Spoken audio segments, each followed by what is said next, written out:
¿Qué tal, chicos? Muy buenos días. Estamos en una nueva edición del curso de lenguaje. El día de hoy, 24 de agosto del 2020, hoy día lunes, vamos a empezar a trabajar lo que va a ser la gramática, ¿no? Algunos conceptos básicos de la gramática, y vamos a enfocar sobre todo el estudio de la gramática en el estudio de la estructura interna de la palabra, o lo que se conoce como la morfología.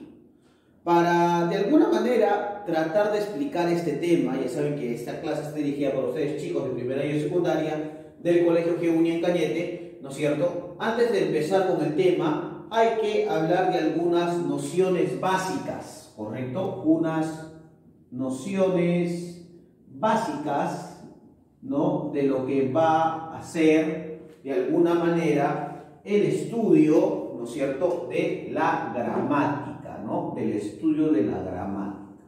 A ver, algunas nociones básicas.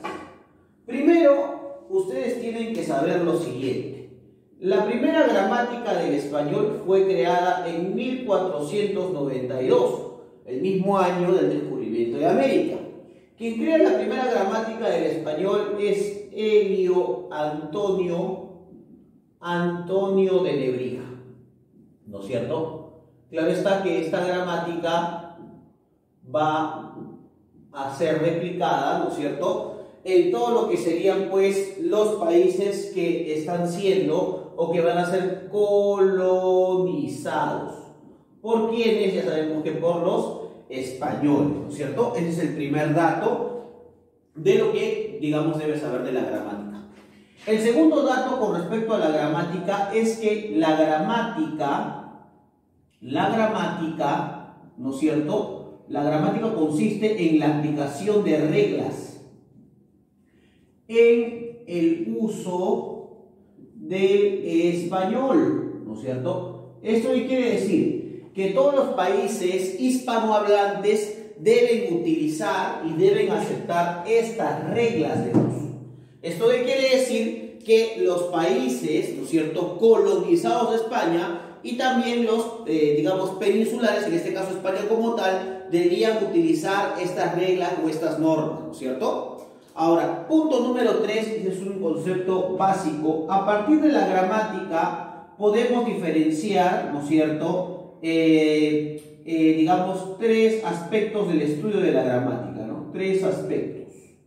El estudio, por ejemplo, el estudio del sonido del lenguaje, ¿no es cierto?, el estudio también interno de la palabra, y también el estudio del significado de las palabras, ¿no es cierto?, del significado y de alguna manera de la función de las palabras, ¿ya? Teniendo en cuenta esas nociones básicas, podemos de alguna manera manifestar que la gramática va a abordar de alguna manera las reglas del español, y también va a abordar las posiciones en cómo son estudiados, ¿no es cierto?, los elementos del español, o en este caso cómo son estudiados, ¿no es cierto?, los elementos constituyentes de la propia palabra, que es allí donde de alguna manera radica su aspecto o su estudio. Ahora, desde 1492 hasta la actualidad hay un sinnúmero de gramáticas que se han implantado, ¿no es cierto? Y además hay que recordarles a ustedes que la gramática que estudiamos en la actualidad, o la gramática que vemos ahora, es una gramática ya evolucionada y ya trastocada con el tiempo. Eso quiere decir que la gramática cada año se renueva de acuerdo al empleo, al uso, digamos, y al contexto de las palabras, ¿cierto? Nosotros hablamos el español, pero hablamos un dialecto del mismo, ¿no es cierto? Somos hispanohablantes, claro que somos hispanohablantes, pero de alguna manera hablamos un español de Perú. Por ende, es una variación geográfica y regional de una lengua, ¿no es cierto? A eso se le conoce como dialecto, ¿no? Pero a pesar de que hablemos un dialecto del español, ¿no es cierto?, también debemos seguir ciertas normas o ciertas reglas, ¿no es cierto? Nos vamos a enfocar, chicos, el día de hoy en el estudio interno de las palabras, ¿no es cierto? Porque las palabras, ¿no?, tienen o están constituidas por partes, ¿no es cierto? Y estas partes tienen además significados independientes o significados también dependientes, ¿no es cierto? Entonces, solamente para recordarte que la gramática del español estudia la estructura y el funcionamiento de una lengua específica. En este caso, de la lengua española, ¿no es cierto? De la lengua española. Profesor, todas las lenguas tienen gramática. Bueno, deben tenerla, ¿no? Por ejemplo, el chino, mandarín, por ejemplo, el inglés, por ejemplo, el alemán, por ejemplo, ¿no es cierto? El portugués, por ejemplo, tienen su gramática, ¿no es cierto? De hecho, tienen normas y tienen pautas que hacen de, digamos, esta lengua un vínculo oficial y un vínculo también social, ¿no es cierto? Eso es lo importante de la gramática. O sea que, profesor, si decimos gramática, inmediatamente decimos reglas. Claro, hablamos de las reglas, hablamos de las normas y hablamos de la estructura y el funcionamiento de una lengua específica.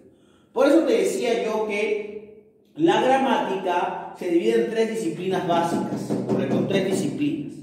Encontramos la fonología, que es aquella ciencia lingüística que estudia los sonidos abstractos de la lengua. Profesor, ¿y para qué estudiamos los sonidos abstractos? Ustedes saben que dentro de nuestro abecedario tenemos 29 letras, ¿no es cierto? Tenemos sí, 29 letras, entre, digamos, 5 vocales, ¿no es cierto? Y por allí tenemos 23 consonantes. Claro está que, 24 consonantes, ¿no? A pesar, ¿no es cierto?, y esto es muy importante, que estas letras puedan formar dígrafos. De ahí que se pueda decir que tenemos 5 vocales y 22 consonantes, ¿no? De las 29 se reduce a 27. ¿Y por qué? Porque tenemos la presencia de dígrafos, ¿no? De letras que se pueden repetir o letras que se mezclan, ¿no? Ya no se habla de la Ch, sino se habla, por ejemplo, de la C y la H separados. Ya no se habla de la L o de la L, sino se habla de una sola L y la L acoplada hacia otra L, o como la R también, ¿no? Acoplada hacia otra L que le forma la R. O sea que esos son dígrafos. Entonces, a partir de esto, hay que recordar que no hay una concatenación entre lo que son las grafías con respecto a sus sonidos. O sea, tenemos más, de alguna manera, fonemas, tenemos más fonemas que grafemas como tal, ¿no es cierto?, dentro del español. Entonces, la fonología, ¿qué va a estudiar? Va a estudiar los sonidos, ¿no es cierto?, de las letras y cómo estos se van a diferenciar. Por ejemplo, una cosa es paso, otra cosa es peso y otra cosa es piso. Pero nos damos cuenta que por haber cambiado la vocal, inmediatamente se cambia el significado de la palabra. Paso, ya sabes que es, por ejemplo, el utilizar los pies para andar, ¿no es cierto? Peso, de alguna manera, es la cantidad de masa que tiene un cuerpo. Y piso es la superficie por donde puedo caminar, ¿no es cierto? Entonces, cada palabra, de acuerdo a su alternancia entre vocales, cambia de significado. Este tipo de sonidos nos permiten distinguir los significados. Y por eso la fonología estudia los sonidos abstractos de la lengua. Mientras que, chicos, ¿no es cierto?, la morfología me permite estudiar internamente la palabra. O sea, cómo la palabra puede tener ciertas variaciones de acuerdo a, digamos, sus conjugaciones, ¿no es cierto? La morfología estudia lo que se van a denominar las familias de palabras, ¿no? Aquellas palabras que utilizando una misma raíz o lexema puede de alguna manera construir otras palabras que partan de la misma. Por ejemplo, pan, que es el morfema lexical, ¿no es cierto? Se le puede agregar, por ejemplo, panes, panero, panadero, por ejemplo, panadería, por ejemplo, morfema flexivo. ¿Por qué flexivo? El morfema lexical es el morfema que nunca va a cambiar, siempre se va a mantener como tal. A partir del morfema lexical o de la raíz, puedo construir otro tipo de palabras que dependan o que provengan de esta misma raíz. Y el morfema flexivo es aquel morfema que puede dotar a la palabra de accidentes gramaticales. En este caso, panes está dotando a la palabra de número, ¿no es cierto? Una cantidad de alguna manera mayor a 1, ¿no? Y también la tercera disciplina que estudia la gramática es la sintaxis, ¿correcto? La sintaxis estudia la estructura de la oración y la función de las palabras dentro de ella. O sea que cada palabra de alguna manera cumple una función determinada y a partir de esta función determinada la oración manifiesta una estructura, sujeto, predicado, núcleos y modificadores. Por ejemplo, ¿no? El lobo comió carne. Ahí está, profesor, son 4 palabras, correcto. Pero dentro de estas 4 palabras, cada palabra cumple una función. Por ejemplo, él acompaña al lobo, ¿no es cierto? Él está acompañando al lobo. O sea que él, como acompaña al lobo y es un artículo, sería un modificador directo de quién, del sustantivo de quien está de alguna manera realizando la acción. O sea que el lobo sería el núcleo del sujeto. Comió sería la acción que hace, por ende es un verbo, por ende es un núcleo del predicado. ¿Y qué cosa come? Carne, donde recae la acción objeto directo, ¿no es cierto? Entonces, esto es sujeto y esto es predicado.